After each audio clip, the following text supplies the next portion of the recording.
Pomfret মাছ খুবই সুস্বাদু একটি সামুদ্রিক মাছ। এই মাছের অনেক রকম রেসিপি হয়ে থাকে। নমস্কার বন্ধুরা, তোমাদের সকলকে রুমির হেসেল ঘরে স্বাগত জানাই। আমি রুমি। আজকে নিয়ে এসেছি দারুণ টেস্টি পমফ্রেট ফিশ কারির রেসিপি। খেতে খুবই লোভনীয় ও স্বাদেও অতুলনীয়। তাহলে চলো রেসিপিটা শুরু করা যাক। পমফ্রেট ফিশ কারি বানানোর জন্য আমি 4টে পমফ্রেট মাছ নিয়েছি। মাছগুলো ভালো করে ধুয়ে পরিষ্কার করে নিয়ে আমি গাগুলো চিড়ে নিয়েছি যাতে মশলাগুলো খুব ভালো করে ঢুকে যায়। এবার একটু নুন দেবো, যেহেতু সামুদ্রিক মাছ তাই নুনের পরিমাণটা একটু বুঝেই দিতে হবে। দিয়ে দিলাম পরিমাণ মতন হলুদ গুঁড়ো, আর দিয়ে দিলাম 1 চামচ পরিমাণ পাতিলেবুর রস। পাতিলেবুর রসটা দিলে মাছের যে আষ্টে গন্ধটা থাকে সেটা আর লাগে না। এবার খুব ভালো করে নুন, হলুদ গুঁড়ো ও লেবুর রস দিয়ে মাছগুলো মেখে 5 মিনিট রেখে দেব। বন্ধুরা, আমার চ্যানেলে আরো অনেক রেসিপি পেয়ে যাবে, নিচে ডেসক্রিপশন বক্সে লিংক দিয়ে দিয়েছি, তোমরা চেক করে নিতে পারো।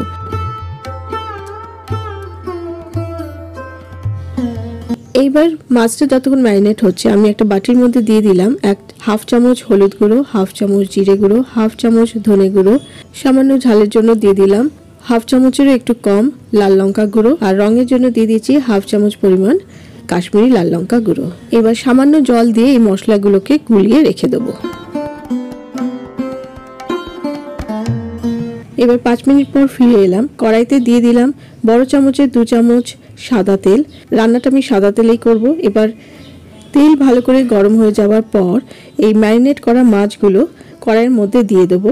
তারপর এগুলো উল্টে পাল্টে হালকা করে ভেজে নেব। খুব বেশি কড়া করে মাছগুলো ভাজবো না।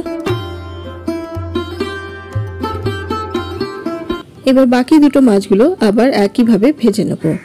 আমার চ্যানেলের নতুন বন্ধু হয়ে থাকলে সাবস্ক্রাইব করে নেওয়ার অনুরোধ রইল, আর পাশে থাকা বেল আইকনটাকে অবশ্যই প্রেস করে দেবে যাতে পরবর্তীকালে আমি যখনই কোনো ভিডিও শেয়ার করব তার নোটিফিকেশন তোমাদের কাছে সবার আগে পৌঁছে যাবে। আর আমার পুরনো বন্ধুদের জন্য রইল অনেক ভালোবাসা আমার পাশে থাকার জন্য।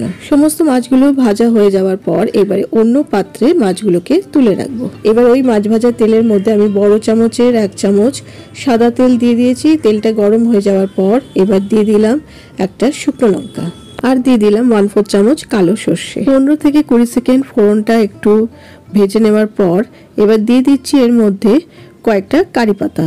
এই 10-12টা দিলেই হবে। কারি পাতাগুলো হালকা করে একটু ভেজে নেওয়ার পর সুন্দর সুগন্ধ যেই বেরোবে আমি এর মধ্যে দিয়ে দিচ্ছি 3টে মাঝারি সাইজের পেঁয়াজের কুচি। ফ্লেমটা মিডিয়ামে রেখে পেঁয়াজ হালকা করে ভেজে নেব।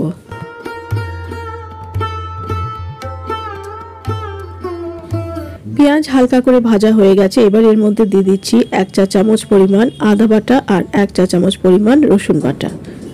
আদা ও রসুন ভালো করে পেঁয়াজের সাথে কষিয়ে নেব যতক্ষণ না আদা রসুনের কাঁচা গন্ধটা চলে যায়। আদা রসুনের কাঁচা গন্ধটা চলে যাওয়ার পর দিয়ে দিলাম টমেটো কুচি। আমি এখানে মিডিয়াম সাইজের একটা টমেটো ব্যবহার করেছি।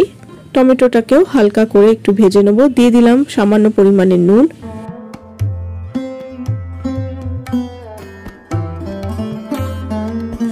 2 মিনিট নাড়াচাড়া করে নেওয়ার পর এবার যে বাটিতে মশলাগুলো গুলিয়ে রেখেছি সেই গোলানো মশলা কড়াইয়ের মধ্যে দিয়ে দিলাম। এইবার মশলার বাটি ধোয়া জলটা দিয়ে ভালো করে মশলাটাকে কষিয়ে নেব।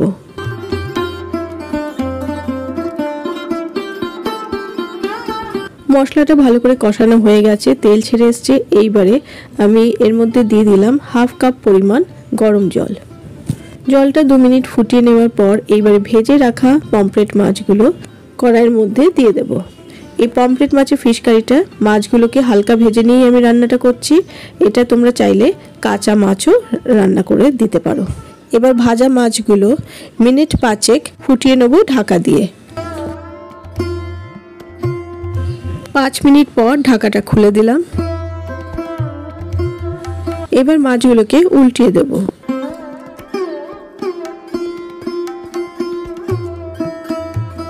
মাছগুলো উল্টিয়ে নেওয়ার পর দিয়ে দিলাম 3টে কাঁচা লঙ্কা চিড়ে। এবার আবার ঢাকা দিয়ে মিনিট 2 ফুটিয়ে নেব। 2 মিনিট পর ঢাকাটা খুলে দিলাম। এবার উপর থেকে ছড়িয়ে দিলাম ধনেপাতা কুচি। ধনেপাতা কুচি দিয়ে ফ্লেমটাকে অফ করে একটা ঢাকা চাপা দিয়ে আমি 1 মিনিট স্ট্যান্ডিং টাইমে রেখে দেব। 1 মিনিট পর ঢাকাটা খুলে আমি একটা সার্ভিং প্লেটে মাছগুলোকে রেখে দিচ্ছি। ব্যাস তৈরি হয়ে গেল পমফ্রেট ফিশ কারি। গরম ভাতের সাথে এই পমফ্রেট ফিশ কারি অত্যন্ত সুস্বাদু লাগে।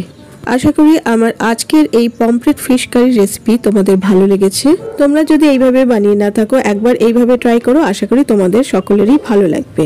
আর রেসিপিটা তোমাদের আজকে কেমন লাগলো অবশ্যই লাইক ও কমেন্ট করে জানিও।